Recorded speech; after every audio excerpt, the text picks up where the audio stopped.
Hi అండి. అమ్మ ప్రేమ. అందరూ ఎలా ఉన్నారు? బాగున్నారా?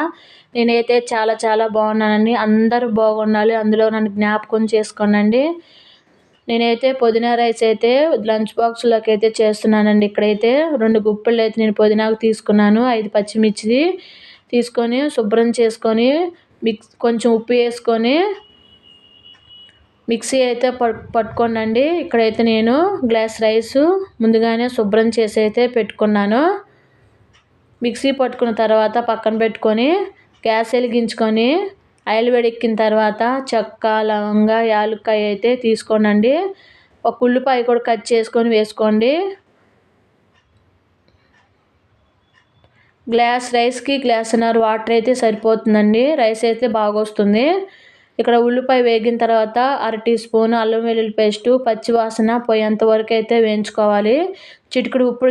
చిటికెడు పసుపు అయితే తీసుకోండి.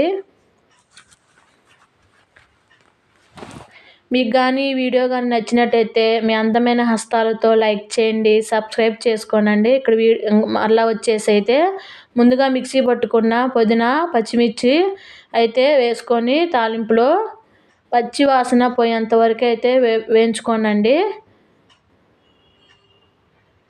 పచ్చి వాసన పోయేంత వరకు వేయించుకున్న తర్వాత గ్లాస్కి గ్లాసున్నర వాటర్ అయితే తీసుకోనండి. పర్ఫెక్ట్ కొలత అండి, బాగా వస్తుంది. పచ్చి వాసన అంతా పోయేంత వరకు వేయించుకున్న తర్వాత వాటర్ వేసుకొని మరిగించుకున్న తర్వాత ఆ వాటర్లో కొంచెం అయితే ఉప్పు వేసుకోనండి. వాటర్ మరిగిన తర్వాత రైస్ వేసుకొని ఉడికించుకోనండి.